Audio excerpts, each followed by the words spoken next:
Cahps participation, consumer assessment of healthcare providers and systems. In California, all Medicare certified hospice providers are required to participate in the Cahps Survey. The Cahps Survey measures patient and family satisfaction with hospice care, evaluates various aspects of care received, and provides a way for hospice agencies to assess and improve their care. Aspects of care being evaluated include pain management, symptom management, communication, emotional support, spiritual support, care planning, and care at the end of life. All Medicare certified hospices in California must participate. Hospices must contract with an approved assessment provider to administer the survey. Surveys are typically conducted 2 to 6 months after the patient's death by phone or email. Consequences of non-participation can include reductions in Medicare reimbursement and negative public reporting on the CMS Hospice Compare website. Some resources include the Cahps Hospice Survey and the Cahps Hospice Survey resources. Reference CMS or the National Hospice and Palliative Care Organization. Understanding the survey questions can assist our care team in understanding the patient and family's unique points of view. We will be reviewing some examples of potential survey questions to explore. Try to explore these questions from the perspective of our patients' loved ones.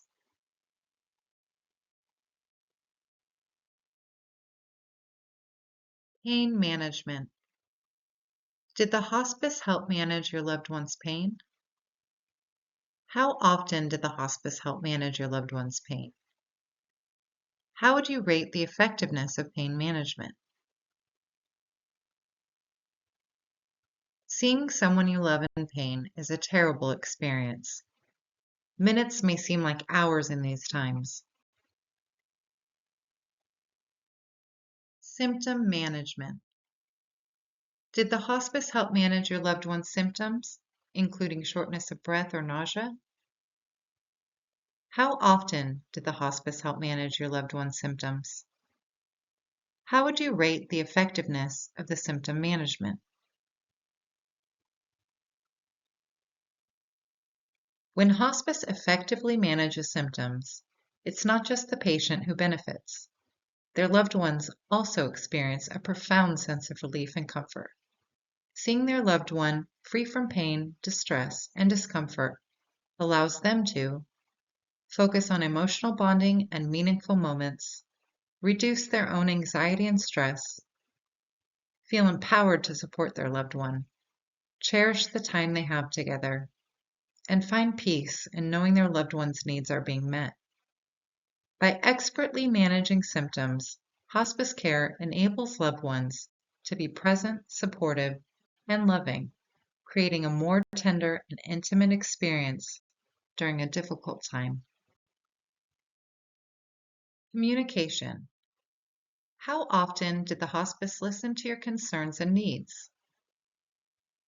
How clear was the information provided by the hospice staff about your loved one's care?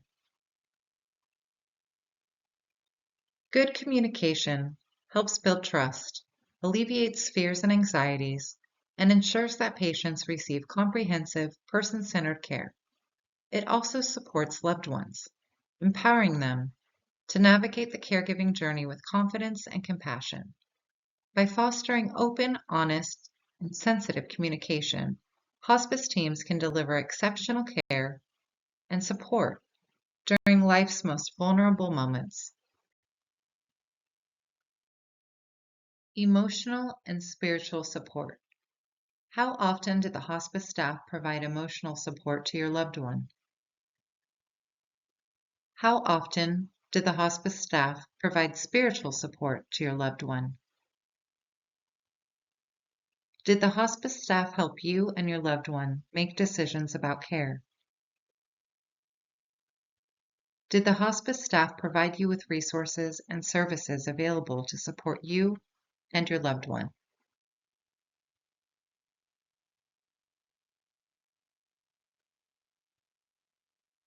Emotional and spiritual support are essential aspects of hospice care, addressing the whole person, body, mind, and spirit.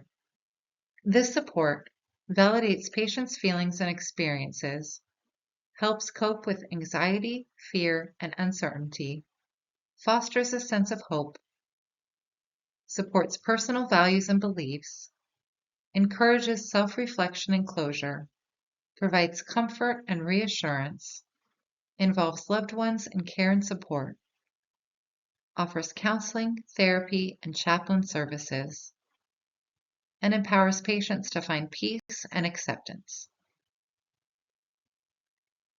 By providing emotional and spiritual support, hospice teams help patients and loved ones navigate the end-of-life journey.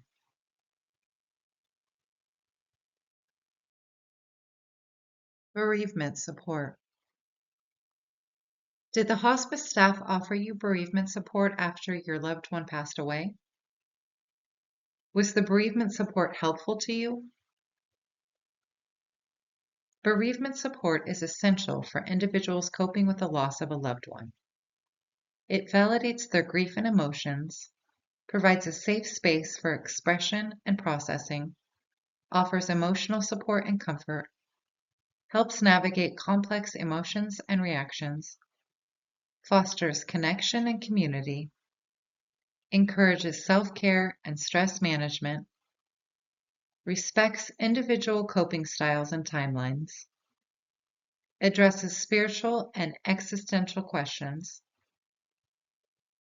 supports rebuilding and finding new meaning, offers resources and guidance. By offering bereavement support, hospice teams can help individuals navigate the grieving process and find a way to heal and rebuild after loss. Responsiveness.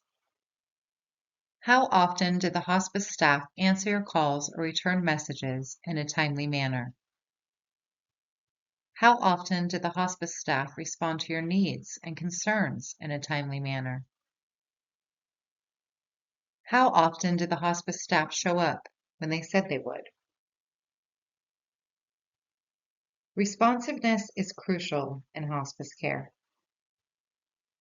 By being responsive, hospice teams can enhance patient satisfaction and comfort, build trust and confidence with patients and families, reduce anxiety and stress, foster a sense of security and reassurance, encourage open communication, demonstrate compassion and empathy, and address concerns and issues promptly.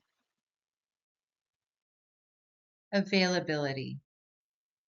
How easy was it to get help from the hospice when you needed it? How often were the hospice staff available to visit your loved one when needed? How often did the hospice staff provide 24-hour support and care? Availability is a vital aspect of hospice care, ensuring that patients and families receive support when they need it most. This includes 24/7 access to care and support, prompt response to emergencies and concerns, flexible scheduling for visits and services, around-the-clock phone support, availability of staff and resources, regular check-ins and follow-ups, adaptability to changing patient needs.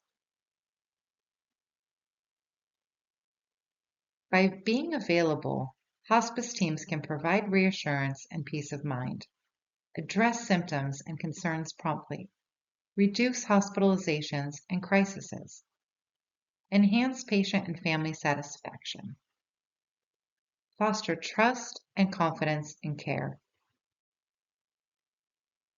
provide comfort and support during difficult times. Education. Did the hospice staff provide education to you about your loved one's condition, diagnosis, and prognosis? Did the hospice staff provide education and explain the symptoms your loved one might experience as their condition progressed? Did the hospice staff provide education and explain how to care for your loved one at home? Did the hospice staff explain what to expect during the dying process? Education is a crucial component of hospice care, empowering patients, families, and caregivers with knowledge and skills to navigate the end-of-life journey.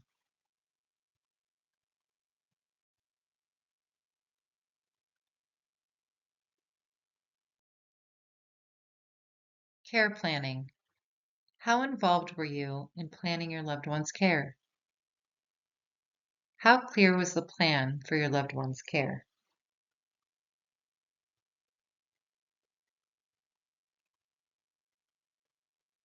Care planning is a fundamental aspect of hospice care, ensuring that patients receive personalized, comprehensive, and compassionate support. Including our patients and those who love them in the care planning process is extremely important. Care at the end of life. How would you rate the quality of care your loved one received in the last week of life? How would you rate the support you received during the last week of your loved one's life?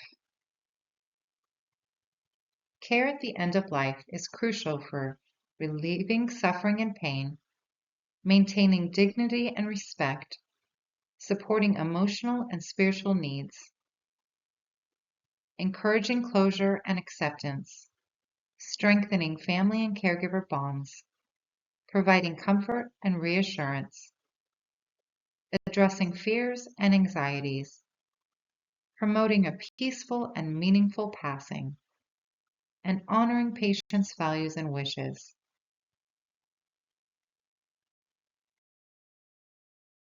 Overall satisfaction. On a scale of 1 to 10, how would you rate your overall satisfaction with the hospice care? Would you recommend this hospice to others?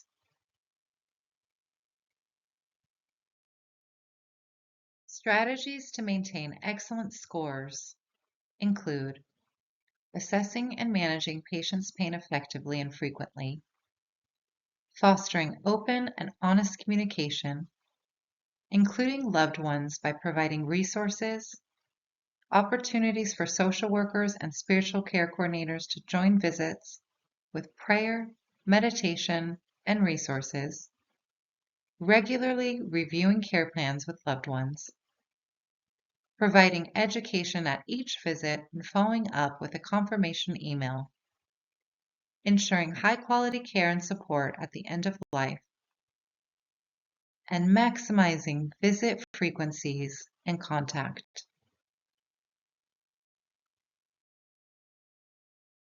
While these surveys provide feedback and assist us with quality improvement initiatives, they are often delayed. The best type of feedback and the highest honor is when a loved one who experienced our supportive care refers someone they care about in their time of need. We can gauge our performance by asking ourselves, would this family refer based on the services we provided today?